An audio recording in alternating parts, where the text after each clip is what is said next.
अस्सलाम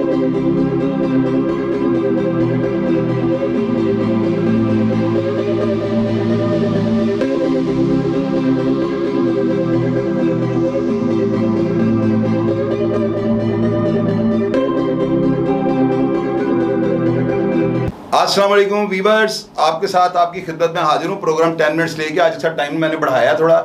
एक स्टोरी आपसे शेयर कर रहा हूँ कि जब अंडरवर्ल्ड के अंदर कोई ऐसे दो नाम आपस में टकराते हैं तो शहर का आलम क्या होता है, लोगों की कैफियत क्या होती है। और वो लोग जो पहले ही अपने घरों से, अपने दोस्तों से, किसी भी जो है ना गैर कानूनी तरीके से जो पैसे लोगों से हासिल करके जुए खेलने जाते हैं, तो इन लोगों को जो लाहौर में और पाकिस्तान के मुख्तलिफ शहरों में रेस क्लब बने हुए हैं, वहाँ पे बाकायदा जो गवर्नमेंट की जो है मौजूदगी में, गवर्नमेंट की स्टडी में, सरपरस्ती में, वहाँ पर एक ऐसा जुआ और ऐसा एक जुर्म होता है कि जिसको आम आदमी की सोच से भी वो बात बाहर है। रेस क्लब जो है ना, लाहौर रेस क्लब और पिंडी रेस क्लब, इसके साथ एक दास्ताने वाक़यात ऐसे मंसूब हैं कि अगर वो आपको बताए जाएँ तो मैं समझता हूँ कि ये बड़ी जनरेशन के लिए एक बात होगी कि और उनके नॉलेज में इजाफा होगा कि ये अंडरवर्ल्ड में जब कोई लहर, सुनामी का तूफ़ान आता है या दो जो है जिस तरह वो टाइटैनिक को ग्लेशियर से टकराता है, तो ये इसी तरह भूचाल और ये कई जानें, कई अफराद को जो है ना मौत की आगोश में ले जाती है। सिलसिला कुछ इस तरह से हुआ कि गुजरांवाला शहर का एक नाम, जो गुजरांवाला शहर पे एक सहम और एक खौफ का नाम समझा जाता था, वो नाम था शहबाज पिपली किराएवाला। इस शख्स को मैं ज़ाती तौर पे भी जानता हूँ, इब्राहिम गुज्जर उर्फ ईबा पहलवान अल मशहूर, जो जिनके नाम पे फिल्म भी बनी है। उनके भाई भी प्रोड्यूसर एंड डायरेक्टर है, उनका नाम अच्छा पहलवान है। उनका बेटा सोनी, काफ़ी सारे मुकदमात उसके ऊपर हैं। लाहौर पुलिस को वो जो था पहले वांटेड था, फिर कोर्ट से बेले लेने के बाद अभी वो जो है ना अदालत के वो डिसीजन का इंतज़ार कर रहा है। ईबा गुज्जर किसी तारुफ का मोहताज नहीं। इस शहर के अंदर जो शहबाज पिपली किराएवाला था, जिससे दुनिया और गुजरांवाला शहर जो है उसके बहुत बड़े बड़े बिजनेसमैन, ताजर और जितना भी वो 2 नंबर काम करने वाले जो लोग हैं, जो जेली प्रोडक्ट्स का काम, बहुत बड़े बड़े ताजर और तिजारत का शहर है गुजरांवाला, आप सब जानते हैं। और उस शहर के ऊपर ऐसे लोगों से भत्ता लेना और ऐसे लोगों से अपने फ़ोन के ऊपर हर अपना मुतालबा मनवाना, ये कोई खाला जान का वाड़ा नहीं था। गुजरांवाला आपको पता है कि वो बादामों, पहलवानों का, वो खानों का वो बड़ा जिंदा दिल, लाहौर के बाद दूसरा वो शहर है जिसकी मैं तारीफ ज़्यादा करता हूँ। अब जो शहबाज पिपली किराएवाला जो था ना, इसकी ज़िंदगी का स्टार्ट मोनी रोड के एक तंदूर से होता है। ये शख्स वहाँ पर नान और रोटियों का वहाँ पे एज ए लेबर काम करता था और बाकायदा तौर पर रोटियाँ और तंदूर में नान लगाया करता था। अब ईबे गुज्जर के साथ इसकी सलामदा हुई। इसके अंदर कुछ ऐसे, ये मैंने आपको 12 दफ़ा बताया कि इंसान के अंदर एक वायरस होता है जो उसको उसकी मंजिल की तरफ लेके जाता है। ना चाहते हुए भी इंसान वो हरकतें करता है जो लोगों पे नुमायाँ हो जाती हैं और लोग आपके किरदार से वाकफियत जो है ना, वो बड़ी जल्दी से लोग आपके जो है ना वो समझ जाते हैं कि बंदा किस कैटेगरी का है। तो उसका भी लोगों को पता चल चुका था कि वो बंदा बहुत जल्दी तरक्की की मनाजिल को तय करना चाहता था। फितरती तौर पे मैं लोगों को ये बताता हूँ कि उस बंदे से मेरी 12 दफ़ा मुलाकातें थीं और मैं वो भी आपको बताता हूँ कैसे कैसे उस बंदे के अंदर जो है ना, मैं अगर ये बात कह दूँ और उसके किसी अजीज़ का या किसी का दिल आज़ारी हो, तो मेरा मकसद दिल आज़ारी नहीं होता। मेरा मकसद सिर्फ ये होता है कि मैं अपनी यूथ को एक मैसेज ऐसा दे दूँ, उसमें मेरा अगर अपनों को या मिलने वालों को अगर उन पर थोड़ी तनकीद भी कर दूँगा या कोई मैं अल्फाज की ज़रब भी अगर लगा देता हूँ, तो यार आप उसको इग्नोर कर दिया करें। मेरे मैसेज को आप देखें कि मैं, अब ये लोग वो नहीं थे कि इनके लिए हमको मिलाद या खुदा न कोई जश्न या कोई इस्लामी त्यौहार इनका को मनाएं। ये लोग एक अधूरा क्वेश्चन छोड़ गए हैं। तो मैं कोशिश कर रहा हूँ कि मैं जो क्वेश्चन मार्क है ना, उसके बारे में डिटेल आपके साथ शेयर करूँ ताकि आप लोगों को ये पता लग सके कि ये मामला अंदरीन क्या थे, क्या ऐसी सिचुएशन थी, कौन सा ऐसा सुनामी आया जिसने भूचाल बन के। तो सिलसिला फिर मैं बात की तरफ आता हूँ। प्रोग्राम का बताने के लिए बड़ा ज़रूरी होता है ताकि आपको उसका सारा बैकग्राउंड पता चल जाए। शहबाज पिपली किराएवाला जो था ना, गुजरांवाला जेल के अंदर जब ये था तो वहाँ पे एक अलार्म हुआ था। ये गालिबन जो है ना 1992 या 91 की बात है। चौधरी वो जो अब्दुल हाजी बाबा अब्दुल सत्तार जो थे ना, अब्दुल सत्तार आजद साहब, ये वहाँ पर सुपरिटेंडेंट तैनात थे। और उस दौर में एक अलार्म वहाँ पर लिखा गया, ये गुजरांवाला जेल के अलार्म में जब लिखा गया तो उसके लिए लिखा गया कि छुप बग्याड़ के नाम से इस अलार्म को जो है ना याद रखा जाएगा तारीख में। अब वो किस तरह अच्छू बुग्याड़ के नाम से वो इस तरह हुआ कि वो अब्दुल सा राजा साहब ने आगे जेल का चार्ज लिया है, तो मुलाकात शेड में इन्होंने सख्ती किया, तो वहाँ पर शहबाज पिपली ग्राहवाला के साथ इनके तलख जुमले हुए हैं। तो शहबाज पिपली ग्राहवाला ने, जो लोग बताते हैं कि उन्होंने कहा कि बाबा जी साथ ना छेड़ो, सीधे बड़े अपने बड़े मुसीबती लोग हैं, तो वो इस तरह करके ना आजज साहब ने इसको नज़र में रखा कि ये बंदे ने मेरे साथ जो है ना वो बड़े यानी कि डेड ऑनेस्ट किस्म के आदमी थे, लेकिन वो असद वड़ाइश साहब की तरह के नहीं, एक अलग पॉलिसी लेके वो एक महकमे के अंदर जो है ना डेड ऑनेस्ट मशहूर थे। अब नाजरीन, अब्दुल सा राजा साहब जो सुप्रिटेंडेंट थे, इन्होंने नोट किया हुआ था कि इस बंदे ने जो है ना मेरे साथ थोड़ी जुबान दराजी करने की कोशिश की है। अब अगले ही दिन जो है सुबह के टाइम वो हीरोइन के जो है एक बंदा लेने के लिए इनकी बैरक में जाता है। अच्छू बग्याड़ नाम का कोई बंदा था जिसको मैं ज़ाती तौर पे नहीं जानता हूँ, और वो भी गुजरांवाले शहर का एक बहुत मशहूर आदमी था। वो उसके पास उसकी बैरक में या उसके ब्लॉक में बंदा हीरोइन लेने के लिए जाता है, और उसको जेल की इंतजामिया रोकती है। उस मजम्मत से जो है लड़ाई इंतशार में, और सीटी, उसके बाद आपको पता है पहले वो सीटी होती है जेल के अंदर ना, और मुलाजिम हाथों से विसलें बजाते हैं और वो जेल को चुकन्ना करते हैं, सारी गार्ड को अलर्ट करते हैं कि यार जेल के अंदर नागहानी कोई सूरत हाल जो है ना इससे हम दो चार हैं।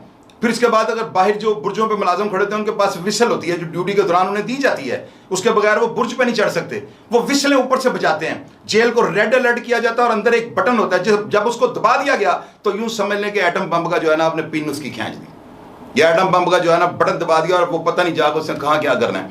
अलार्म के दौरान जो है ना वहां पर सिर्फ ये होता है कि जेल को जो है ना इसकी गिनती को फौरी तौर पर लॉकअप कर दें, और किसी भी हाल में लोगों को वहां पे आपने लॉकअप करना है। इनकी आपने बैरकों में, इनकी चक्कियों में इनको गेट लॉक कर देने हैं। अब इस सिचुएशन के लिए आपको कुछ भी करना पड़े, बंदे मारने पड़े, मारो। अलार्म में मरे बंदे की कुत्ते की तरह की कोई उसकी नहीं है औकात। 21 बंदे गुजरात जेल में, मुल्तान जेल में बंदे मरे हैं। मेरा 16 के 17 ये जो अलार्म की बात आपको गुजरावाला के कारण 7 बंदे, मैं उस अलार्म में नहीं था वहां पे, लेकिन ये बात आपको पूरी तारीख में आपको बता रहा हूँ, कोई व्यूअर्स आगे बताया मैंने गलत कहा है। अब उस अलार्म में शहबाज पे जब तशद्दुद होता है ना, तो जेल इंतजामिया बेदरेग मारी, एक डंडा इसके सर पे लगा। पैदाइशी तौर पे ये खंडा था इसका ना, होंठ जो था ना वो, यानी कि पैदाइशी तौर पे जैसे ना होता है बच्चे उनका होता है, तो वो एक यहाँ पे इसके शहबाज के चोट वो भी अलार्म में लगी थी, और एक डंडा इसके सर में लगता है, और इसकी ये दिमाग की हड्डी जो होती है ना दरमियान वाली, ये हड्डी दब गई या टूट के ये हड्डी जो है ना अंदर चली गई दिमाग में। अब बॉडियाँ उन्होंने आके जो है रेस्क्यू वाले उन्होंने बॉडियाँ बाहर निकाली हैं, और इसकी खबर गुजरांवाला के बल्कि पाकिस्तान के अखबारात में लगी थी कि शहबाज पिपली ग्राहवाला भी इस अलार्म में मर गया है। लेकिन जब अल्लाह ताला ना चाहे तो आप किसी का कुछ भी कर लो, अल्लाह ताला की तरफ से वक्त पूरा नहीं होता तो बंदा क्या कर सकता है। और ये डेड हाउस जाके पता लगा कि इसकी नब्ज़ चल रही है, और डॉक्टरों ने जब इसको मुकम्मल ट्रीटमेंट दिया तो शहबाज होश में आ गया। अब ये इस बंदे को जो है ना, उसको मेरे ख्याल उसके जहन में या शायद उसके दिमाग पे इस चीज़ ने या इस चोट ने गहरी ज़रब छोड़ दी। मेरे अंदाजे के मुताबिक उस बंदे के बारे में मैं जो बात करने लगा हूँ, ये मैं आप व्यूअर्स को इसलिए बताने लगा हूँ कि यार पता क्या होता है, यूट्यूब पर लोग हरासमेंट के लिए गलत कर देते हैं ना, ये वो लोग हैं। शहबाज पिपली ग्राहवाला वो इंसान था जो उस अलार्म की मार के बाद उसका दिमागी तवाज़न जो था ना वो मेरी नज़र में अपसेट हो चुका हुआ था।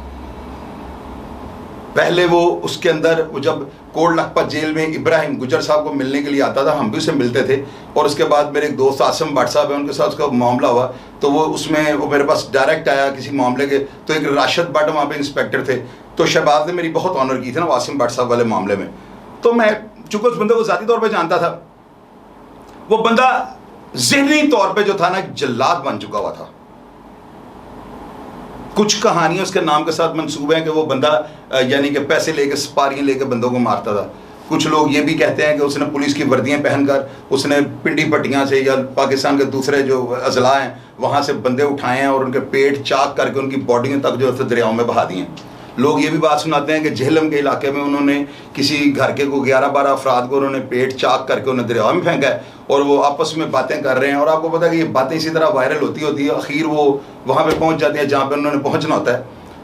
तो लोग बताते हैं कि शहबाज जो है ना इतना वो था, वो लोगों को बात सुना रहा है, कहता है यार उन्होंने मगज भी जड़े ना साढ़े कपड़े के लागे ने, तो लिहाजा चाटी की लस्सी मंगाओ तो पानी मंगाओ कपड़े धो लिए, तो इन्होंने दरिया जेलम पे किसी होटल में ना, ये बातें सब जेल के अंदर जब लोग ऐसा मामला होता करते हैं। अच्छा, शहबाज के साथ ना मेरा साथ रहने का इत्तेफाक नहीं हुआ, यानी कि ये नहीं हुआ कि मैं आपको कहूँ कि मैं उसके साथ जेल में रहूँ, लेकिन ये जेल में इब्राहिम गुज्जर साहब को उनका बहुत ज़्यादा उनका दफ्ते रास कह लें, उनका राइट हैंड कह लें, उनके छोटे भाइयों की तरह कह लें, या इब्बे पहलवान का जो भी कहना चाहें आप कह सकते हैं। बहुत ज़्यादा ताल्लुक था, पहलवान की बात वैसे मानता था जैसे पीरो मुर्शद की बात मानते हैं। खैर वो ना शहबाज अब जो था ना उसके जहन के अंदर ये बात सवार हो गई कि मैं वन मैन शो हूँ। कोई अल्लाह के बंदे, अगर तुम वन मैन शो, अगर तुम्हारा दिमागी तवाज़ुन ठीक है तो तुम बिजनेसमैनों को जाकर तंग करो, तुम किसी शुरफा के बाजार में जाओ और वहाँ पे जाकर उनको लूट लो। अब वो बंदे का दिमागी तवाज़ुन में क्यों कह रहा हूँ ख़राब है, वो किन लोगों से फड्डा डालने लगा जो बेसिकली अंडरवर्ल्ड कहलाते हैं। ये रेस क्लब, आप ये देखें कि रेस क्लब में किसी शरीफ आदमी का वहाँ पर क्या काम। मैं खुद वहाँ पे दोस्तों के साथ गया हूँ, लेकिन सिर्फ ये देखने के लिए गया हूँ कि यार रेस क्लब में सरेआम इस तरह जुआ होता है। आप यकीन करें नाज़रीन, डायरेक्ट आप पैसे दें, पैसे लें, डबल करें और घर जाएं। गवर्नमेंट की ज्यूरिसडिक्शन में, गवर्नमेंट की वो जो है सरपरस्ती में वहाँ पे लीगल जुआ होता है। कोई मुझे वीवर आ कहे ना कि मैं गलत बात कर रहा हूँ, खैर वो उस वक्त भी वैसे ही था, ये सेम था। अब नाज़रीन हुआ ये कि शहबाज जो था ना पिपली किराए वाला, इससे वहाँ पर बुक मेकर जो थे ना, उनको अपने प्रेशर में लाकर, उनको अपने हसाल में मुब्तला करके, उन पर खौफ और दहशत की अलामत मुख्तलिफ तरीके से उनके सामने लोगों के साथ बदतमीजी करके, लोगों के गिरबानों को हाथ डाल के, उनकी वो कीसियाँ करवा के, उनको जिसको कहते हैं, वो लोगों से 5,000 रुपये पर बुक मेकर के हिसाब से उन्होंने बता लगा लिया। अभी वो 1,00,000-1,50,000 रुपये इकट्ठा होता था, इसमें वो जितने भी वो थे, ये समझ लें बदमाशों की सलाम दो होती है। इसको आप जगह टैक्स इसलिए नहीं कह सकते, कंप्लेंट ही ना होती। यही तो बातें हमारे CCPO साहब कहते हैं कि इन लोगों की कंप्लेंटें नहीं है, लेकिन यार हम शहबाज पिपली किराए वाले भी तो नहीं है ना, हम तो एक आम लोग हैं। ठीक है, मेरा मतलब रिज़्क आता बुरा नहीं लगता, कहीं पर बंदे से 19-20 हो ही जाती है, लेकिन हम लोग उस सोच के मालिक नहीं हैं जिस तरह के ये लोग थे। खैर नाजरीन, शहबाज पिपली किराए वाले का जब अरूज था ना, और रेस क्लब के अंदर जब उसका सिक्का चलना शुरू हो गया, लोगों को उसकी हिस्ट्री का पता था कि ये बंदों को जला देता है, फाड़ देता है, उनको टांग देता है, उनके टुकड़े कर देता है, और साथ वाले बंदे की बातें एक खौफ और दहशत का एक अलामत था। कहाँ पर? जहाँ पर ज़माने के और माशरे के बिगड़े तिगड़े लोग जाते हैं जुए खेलने के लिए। अब आप ये देखें कि वहाँ पर अल्लाह ताला ने जो है ना, हर निज़ाम को जो है ना, उसने ये नहीं कहा कोई बंदा भी आखिर तक किसी निज़ाम को फाइनल वन मैन शो हो सकता है, वो तो खुदा की ज़ात है। अब शहबाज पिपली किराए वाला जो था ना, ये अरूज पे था, और वहाँ पर 2 भाई जो कि शफीक साई के बेटे थे, हमायूं और बाबर, इन्होंने वहाँ पर अपना एक सिक्का, अपना एक राज कायम कर लिया। इनके साथ अंडरवर्ल्ड के बहुत बड़े बड़े नाम, बड़े जो लोग जो टेड लाइव पुलिस मुकाबलों में पंजाब पुलिस को वांटेड थे, उन लोगों के साथ इनके ताल्लुकात इस्तवार थे। ये चूँकि लाहौर के थे और शहबाज पिपली किराए वाला गुजरांवाला का था, वो कहते थे कि हम बदमाश हैं, वो कहता था कि मैंने इतने बंदे मारे हैं, मैं बदमाश हूँ। वो जो वहाँ पे रफड़ पड़ा हुआ ना, वो रोटी और पेट का है, दिहाड़ी का चक्कर है। अब ये अंडरवर्ल्ड किस तरह से अब ये होता है, वो वहाँ पर एक लड़का, वो एक आम सा यानी कि था, वहाँ पे पंटर था, उसे कह लें खिलाड़ी था, जुआ खेलने जाता था। उसने जब ये सारे हालात का जायज़ा लिया ना, तो उसने वहाँ पर हमायूं और बाबर के भाई, उसका नाम पोमा है उस लड़के का ना, पता नहीं उसने जानबूझ के या उससे गैर दानिस्ता तौर पर ये हरकत हो गई, उसने जाकर मेहरान जो कि शफीक साई का सबसे छोटा बेटा, हमायूं और बाबर का लाडला छोटा भाई था, और बड़ा तकड़ा और बॉडी बिल्डर टाइप लड़का था, वो उस मेहरान के पास जाकर उससे उसको कहा कि यार तुम ये जो घोड़ा है ना, ये सन ऑफ द गन हाजी यकूब का बहा बट नामी बुक मेकर है, उसके पास जाओ और जाकर उसे 5,000 रुपये की बैट लगाओ, ये घोड़ा जो है ना आज ये जीतेगा। वो कहता है, मेहरान उनको कहता है कि यार मैं इस तरह का नहीं हूँ, मैं अपने बच्चों की कैंटीन का हमारे पास ठेका, मेरी रोजी रोटी लगी है, क्यों मुझे इन चक्करों में डाल रहे हो। उसके इंसिस्ट करने पे ना वो सोचता है कि शायद मुझे आज खुदा की तरफ से गुड लक मिली है और शायद मेरे पैसे डबल हो जाए। जुआ अपनी तरफ शैतानी काम है, बंदे को खींचता है। अब वो जो लड़का मेहरान है ना, वो जाकर उस बुक मेकर को ये कहता है कि ये मेरे 1,000 के 5 नोट पकड़ो और मेरा जो घोड़ा है ना ये लगा दो। अब वो बुक मेकर जो होता है ना बहा बट, वो एक अपने शहबाज के साथ उनकी सेटिंग होती है, शहबाज उनसे पैसे ले रहा है, शहबाज को अपना पता नहीं क्या समझते हैं, और शहबाज जो था उसको ये नहीं पता था कि वो गुजरांवाला से है और ये लड़के लाहौर के हैं और बड़े मुंह जोर हैं, और वो इनके बारे में वहां पे कि उस दौर में एक तारीख रकम है। आप नाजरीन यकीन करें कि लोग ये भी इल्जाम लगाते हैं कि जो लोग वहां से जीत के निकलते थे ये उनसे छीन लेते थे पैसे, और किसी बंदे की आवाज निकालने की जरूरत नहीं होती थी। हमायूं और बाबर इतने खौफ और दहशत की अलामत है रेस क्लब में। अब शहबाज पिपली किराए वाला चूंकि टन था, बड़ा वो अपने आप को था, वो है भी इस तरह का था कि बंदे उससे मारे हुए थे और दुनिया सारी को पता था कि वो यानी बहुत ज्यादा खतरनाक और डेंजरस आदमी है। फिर नाजरीन क्या होता है, वो जाकर उसको बुक मेकर को कहता है, उसका घोड़ा लगाने से इनकार कर देता है, वो अपने भाइयों का नाम लेता है कि यार तुमने ये गलत किया है। वो हाथ को ऐसे उसको झाड़ पे ला देता है, हाथ को ऐसे जोर से ना चपड़ देता है और पैसे जमीन पे गिर जाते हैं, जिसका उसके भाई मेहरान को बड़ा दुख होता है और उसे कहता है कि तुमने गलत किया है, हम इज्जतदार लोग हैं, मेरे भाइयों को तुम जानते हो, तुम आप रेस क्लब में हम कोई बंदा हमारे आगे इस तरह नहीं कर सकता, तुमने कितनी ज्यादती। ये लोग पैसे उठा के उसे दे देते हैं और इतनी बात में वो वापस आ जाता है और आके अपनी दुकान पे या अपनी कैंटीन पे बैठ जाता है। फिर वो कोमा उसके पास दोबारा जाता है और उसे जा कहता है क्या बना, तुमने नहीं लगाया? वो कहता है यार इस तरह, कहता है यार वहाँ पे सुना तुम्हारे साथ कोई बदतमीजी हुई है। इतनी देर में हुमायूं और बाबर जो थे रेस क्लब के, उसको किंग कॉन्ग थे, ये लफ्ज़ कहना गलत नहीं होगा। कोई नीचे आके एबी वैली बंदा, कोई इस लाइन का बंदा मुझे ये कह दे कि एक लफ्ज़ भी गलत है तो मैं कहूँगा सारी स्टोरी गलत है। मैंने इसमें बड़ा होमवर्क किया है, ये सारी स्टोरी मैंने देखी है, इसका सारे मैंने हालातों वाक़या देखा, फिर मैं आपके सामने मुफस्सल रिपोर्ट लेके आया हूँ। अच्छा नाजरीन, फिर ये होता है कि वो जो शहबाज पिपली ग्राइवल है वो अपने भांजों और अपने गनमैनों के साथ, अपने लड़कों के साथ वो रेस क्लब में एंटर होता है और वो देखता है सामने जो है ना हुमायूं और बाबर वो अपने भाई के साथ लगे हुए हैं। और इतनी देर में उसके भाई मेहरान की बात सुनने के बाद कि मैं वहाँ पे गया हूँ और उसने ज़ोर से मेरे पैसों को हाथ मारा और पैसे ज़मीन पे गिर गए हैं, वो कहते हैं और चल के इससे पूछते हैं। वो उस बुक मेकर के पास जाते हैं, उससे दस्ते गिरबान होते हैं, लड़ाई बढ़ जाती है। इतने में शहबाजा पिपली ग्राइवाला जो कि रेस क्लब के अंदर मौजूद था वो फौरी तौर पे वहां पे आता है और आके उनको कहता है कि पिस्टल निकाल लेता है उनके ऊपर। वो दींगा बुश्ती शुरू हो जाती है, दो उनसे लग गई, दो उनसे लग गई। अब इतनी देर में शहबाज पिपली ग्राइवाला अपने जो बैग है उसके अंदर उसके पास 2 पिस्टल होते थे, ये जिसका किसी को भी शायद नहीं पता होता था। वो दोनों पिस्टल निकालता और उनके ऊपर फायरिंग शुरू कर देता है। शूटिंग शुरू हो गई, लोग भागे, रेस क्लब खाली हो गया। और उस खाली होने के बाद जो है ना शहबाज पिपली वाला पुलिस की आने पर, जब पुलिस वहां पर रेस क्लब में पहुंच चुकी है, लीड फोर्स के डाले वहां पे आ चुके हैं, लॉ एंड ऑर्डर सिचुएशन हो गई है, ऊपर नीचे कॉलें गई हैं, तो इतनी देर में लीड फोर्स के आने पर जो शहबाज पिपली ग्राइवल है वो वहां से रफू चक्कर हो गया। अब कुछ लोग कहते हैं वो भाग गया, कुछ लोग ये कहते हैं कि वो फायर करता करता अपनी गाड़ी में बैठा और वो निकल गया। दोनों बातों का मतलब तो एक ही है।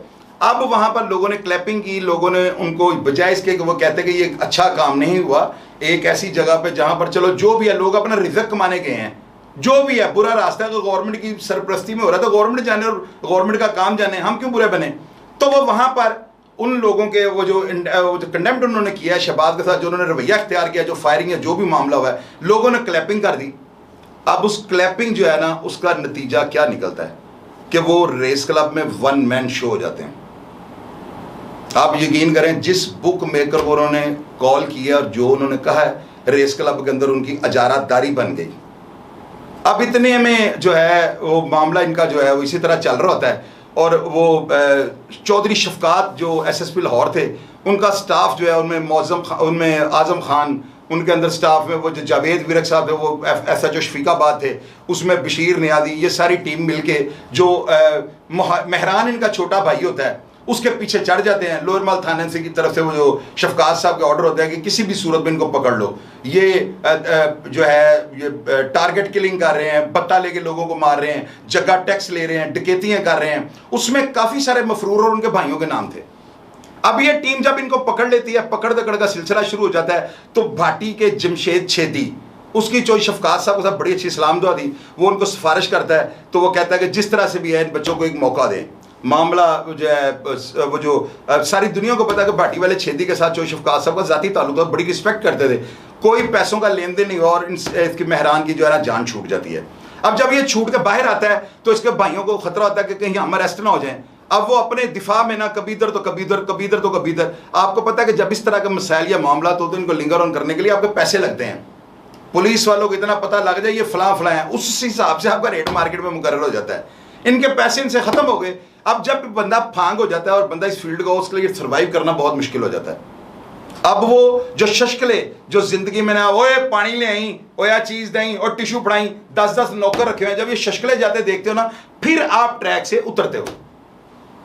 और जब आप ट्रैक से उतरते हो तो इसके लिए आपको बोल्डिंग पॉइंट पे जाना पड़ता है, उसके बगैर आपको मुआशरा मानता ही नहीं। लोग कहते हैं करके दिखा, फिर नवे सिरे, कितना को करोगे आप, कितनी की एनर्जी लेके आओगे, कितने के डायलॉग्स करोगे, कितनी की मुसीबतें काटोगे, आखिर बंदा थक जाता है।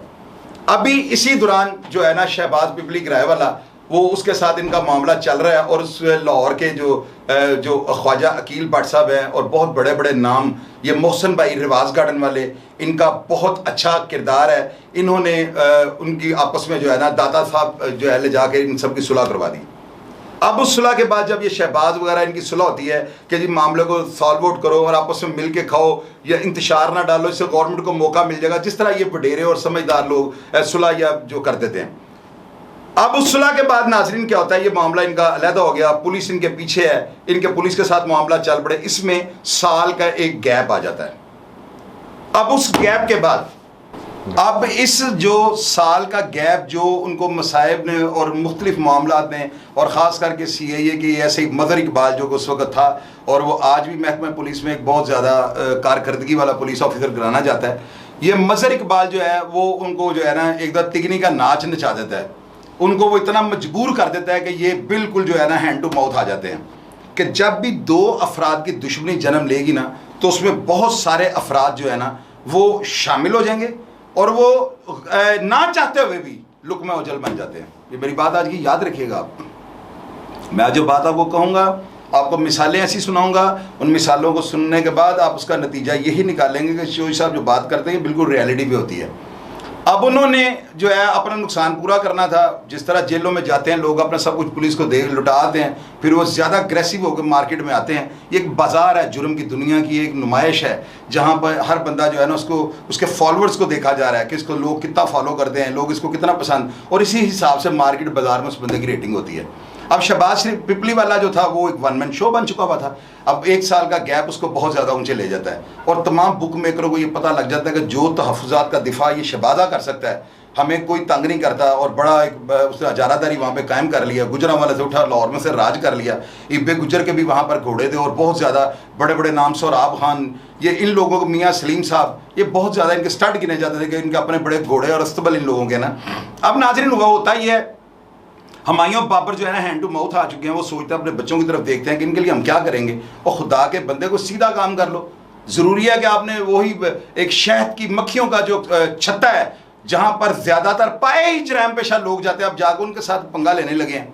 वो नहीं, उनको बस सोच जो है मूव हो गई, गुर्बत ने या पेट ने या उनके जो हालात थे उन्होंने मजबूर कर दिया। उन्होंने उस रेस क्लब पे जहाँ पर शहबादा पिपली ग्राइवाला मुकम्मल अपना होल्ड कर चुका था, वहाँ पर आगे एक नए सिरे से जो है कि जंग वो छेड़ दी, और कुछ लोगों ने जाकर शहबाज पिपली ग्राइवाले को, क्योंकि मैंने बात वो करनी होती है जो मेरी अक्ल या मेरे पास जिसके प्रूफ हों, मैं भी किसी की बात किसी के हक में या किसी के ख़िलाफ़ कर दूं, मैंने अपनी कब्र में जाना है। शहबाज पिपली ग्राइवाला उनको उस वक़्त कुछ भी नहीं समझता था, उसको पता था इनके माली वसाइल, ये जो है माली जो है मुश्किलात, ये इन मसाइल से जो दो चार हैं, और इस वक्त ये भूखे कह लेंगे वो हुए हुए हैं। अब शहबाज को जो है ना, जो एक तो नशा रेस क्लब का, एक अंडरवर्ल्ड का जो है एक डॉन, आप लोग पूछते हैं ना डॉन ये है कि जो इस तरह के लोग जो करप्ट माशरे में जो 2 नंबर जुए करवाने वाले जो हैं, इन लोगों का जो लोग माल ले लेते हैं ना, जिस तरह आतिफ का चाचा कहता था कि हम 2 नंबर लोगों से लूट के तो गरीबों में देते हैं, ये इसी तरह के लोग डॉन कहलाते हैं। और डॉन क्या बंदे मारने से कोई सर्टिफिकेट मिलता है? इसी तरह के 2 नंबर बंदों का माल ले जाने वाला जो है ना, ये असल में डॉन है। शहबाजा पिपली ग्राइवाला जो था, इसको लोगों ने कहा कि भाई वो तुम्हें नाम ले लेके गालियाँ निकाल रहे हैं, और वो कह रहा है कि हमारा फलां जगह पे घोड़ा 5,000 का 10,000 का लिख दो, वरना कल से तुम्हारी बुक बंद है, इसको बंद ही समझो। अब इतने इतने बड़े नाम, इतने इतने बड़े मगरमच्छ जो इस फील्ड के अंदर इन बदमाशों के कुफरगढ़ के ऊपर जो राज कर रहे हैं, वो आपके पाँव जमने देंगे? अब वो बंदा हकीकत में एक किलर था। उस बंदे के बारे में अगर कोई बंदा ये कहे कि वो एक शरीफ आदमी था या उसने 10-20 कत्ल, मैं नहीं मानूंगा। हमने उनकी स्टोरियां सुनी है, अंदर 20-20 दफ़ा एक बात को सुना है, तो हर बंदा उनके साथ मिला हुआ था जो उनकी टीसी कर रहा है। ये बातें रियलिटी में, बहुत ज़्यादा खतरनाक आदमी था शहबाजा। नाजरीन हुआ ये कि इनके माली वसाइल से निकलने के लिए इन्होंने प्लान किया कि हमारे 5-6 घोड़े रावलपिंडी रेस क्लब में भाग रहे हैं, और हम जो है ना वहाँ पे जाते हैं, अपने घोड़ों पे हम बैटिंग करते हैं, और इंशाल्लाह हम जो 20 लाख रुपया जीत जाएंगे, और अपने जो माली मामला इनको दे के शहबाज के साथ जो है ना जंग छेड़ेंगे। फिर इनका टारगेट शहबाज ही था। कोई वीवर आकर मुझे ये बात कह दे कि मैं गलत कह रहा हूँ तो फिर ठीक है, मैं आपसे माफ़ी मांग लूँगा, लेकिन अगर मेरी बात फैक्ट एंड फिगर और हालातों वाक़यात पर मबनी हो तो मेरी दाद ज़रूर दीजिएगा कि मैं किसी से नहीं डरता हूँ। अब उन्होंने प्लान किया, प्लान के मुताबिक वो फौरी तौर पर रावलपिंडी रेस क्लब के लिए चले गए। वहाँ पे जब ये जाते हैं तो वो अपने भाई से भी रब्ता, लोग बताते हैं कि 12 दफ़ा रब्ता कर रहे थे, उन्हें कुछ खुटका हुआ था। अब नाजरीन होता ही है कि एक दिन रेस क्लब के बाहर जो है ना शहबाज पिपली ग्राइवाला मुसल्ला गनमैन लेके, साथ रॉकेट लॉन्चर वगैरह लेके, ग्रेनेड वगैरह लेके वो अटैक की तैयारी में खड़ा होता है कि हुमायूं और बाबर को आज हर हाल में ख़त्म कर देना है। इस बात की खबर जो है ना वो रेस क्लब के जो है ना मियाँ महमूद साहब, उनको एडवांस पता लग जाता है, और वो मोहसिन भाई रिवाज गार्डन वाले और साथ उनके जो मियाँ सलीम साहब हैं, ये सब उसको बुला के बाबर और हुमायूं को समझाते हैं कि यार तुम किसी भी तरीके से जो है ना अपने आप को महफूज कर लो, शहबाज का प्लान तुम्हारे बारे में बहुत गलत है।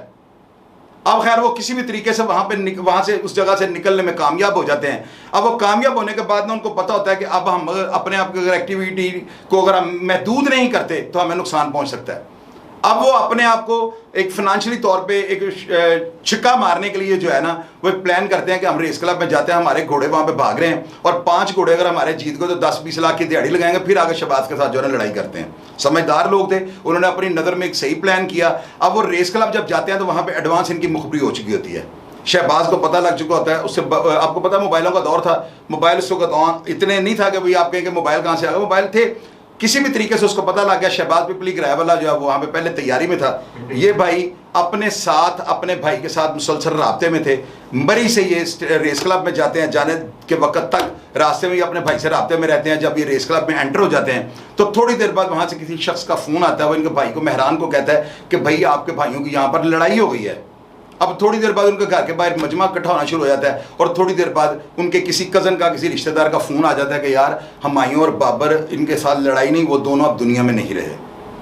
उनके साथ और भी 3 अफराद जो थे वो रेस क्लब पिंडी में, वो शहबाज पिपली गिराए के जो थे गनमैन, उनकी मौजूदगी में वहाँ पे वो सुबह को नाश्ता करने के लिए कैंटीन पे बैठे हुए थे। पीछे से हमलावर आए हैं और उन्होंने 9mm की ऊजियों के साथ उनकी कमर बैक बोन पे उनका अटैक किया है। जब वो जानवर नहीं हो सके और उनकी मौका पर डेथ हो गई। ये 5 अफराद का कत्ल जो है ना रावलपिंडी रेस क्लब के अंदर हो जाना, इससे पूरे मुल्क का अंडरवर्ल्ड हिल गया था। आप यकीन करें कि पुलिस के अफसरान, खास करके इब्रार शाह सब इंस्पेक्टर जो थे वो बहुत ज़्यादा एक्टिव थे। उनके पास इनका कोई सुराग था। हाई जो कमान पे जो अफसरान थे उन्होंने फौरी तौर पे एक टास्क दिया, उसका उन्होंने जो इंचार्ज था अबरार शाह साहब को उन्होंने बनाया और वो माशाल्लाह महकमे में पहले ही बड़े एक मंजे हुए और बड़े मैं तो कहूँगा कारीगर पुलिस ऑफिसर है और क्राइम फाइटर हैं। उन्होंने इस टास्क जो बखूबी निभाया और उन्होंने ये मनामे के इलाके में कहीं पे जो है ना शहबाज पिपली ग्राहवाले का जो है ना इनकाउंटर होगा और उसमें वो भी मारा गया, उसके साथ उसका भांजा था वो मारा गया और एक उसका ड्राइवर था, वो 3 बंदे वो जो है हलाक हो गए। अब नाजरीन आप ये देखें 5 और 3 8 अफराद का कत्ल किस बात से हुआ। अब लेसन ये है, ये तो वाकया था ना जो मैंने आपको शेयर किया, बड़ा आपने चस्के लेके सुना है और उधर लोगों की जाने जा रही हैं और आप लोग नीचे लिख देते हैं कि बड़ा मज़ा है। ये मज़े वाली बात नहीं है, ये नेशन को मैसेज जाने लगा है। मैसेज क्या जा रहा है कि यार ये लड़ाई क्या थी। एक भाई उनका एक कैंटीन के ऊपर रिज़्क़े हलाल कमा रहा है, एक बंदा आगे शुद्धनी उसके आगे उसने की और उसने कहा कि तुम ये जुआ खेलो। वो जुआ खेलने गया, वहां से उसे डांट डपट हुई और वो लड़ाई उसके भाइयों में फैलती फैलती शहबाज इन्वॉल्व हुआ। शहबाज के इन्वॉल्व होने से किलर जो 2 तलवारें म्यान में आकर टकरा गई और ये कत्लो गारत का जो सिलसिला है ये ज़्यादा देर जारी ना रह सका और 1 साल के अंदर इतना बड़ा जो गैंग था जो आपस में टकरा रहे थे और एक अपनी अजारादारी कायम करनी चाह रहे थे, मनो मिट्टी तले चले गए। ये वो मैसेज है कि आप जितनी बहादुरी, जितनी दिलेरी अल्लाह ताला ने आपको दी है और आप इस अंडरवर्ल्ड के इन लोगों को आप उनके हाथों में हाथ, उनके गिरेबानों पे हाथ डाल लेते हो, तो यार यही एनर्जी आप किसी हलाल के काम की तरफ लगाओ। देखिए ना, मैं मेरी तरफ से जो मर्जी करें, आई डोंट केयर, मैंने किसी का ठेका नहीं लिया हुआ, लेकिन मैं मैसेज आपको ये दे रहा हूं कि ये वो लोग थे जिन्होंने ब्लाइंड मर्डरों की दास्तानें रकम कर दी हैं। अप्पू टन, नन्नू गिराया, शहबाज पिपली ग्राहवाला, ये दहशत और खौफ की अलामत लोग थे। इतनी दहशत हुमायूं गुजर, नाजी भट्ट, भोला सिन्हारा की नहीं थी जितने खौफ और दहशत के आलम ये लोगों ने बनाया हुआ था। तो ये चीज़ें हैं सारी, इन स्टोरियों को सुना करें, इनके लेसन देखा करें और ये देखा करें कि ये लोग क्यों भटक गए रास्तों से, क्या लेने जा रहे थे, क्या इनको कोई गुले लाल या इनको कुछ अलादीन का चिराग मिल जाना था, ये किस मंजिल के पीछे जा रहे थे जिसकी मंजिल उस रास्ते पे चल रहे हैं जिसकी मंजिल का भी इनको कोई पता नहीं। मेरे एक दोस्त ने एक लतीफ़ा सुनाया, जाते वक्त मैं आपको ये लतीफ़ा शेयर करता हूँ ताकि आप थोड़ा मुस्कुरा भी दें। वो बताते हैं कि जी उनके एक दोस्त थे, वो शेख, वो अपनी बीवी को ना सैर करवाने के लिए कोरोना के चक्कर में जेबें खाली थी, उसने सोचा कि मैं बीवी को बाहर ले गई कहीं आइसक्रीम ही ना खा ले, पैसे कम है तो चलो बीवी की खैर है। वो उसने कहा ऐसे वॉक ही कर रही हो, लेके कब्रस्तान चले गए। बीवी कहती है ये तो कब्रस्तान है। कहता पागल ये पुत्रे इत्थे आने लोगों ने मरना पैंदा है तो तू जींदे जी आ रही, रब का शुक्र अदा कर। अपना ख्याल रखिएगा। प्रोग्राम देखने के लिए आप सबका शुक्रगुजार हूँ। अल्लाह ताला आप सबके हामी और नासिर है। मेरी बातों से नसीहत और सबक हासिल किया और इस पर अमल किया करें। पाकिस्तान जिंदाबाद।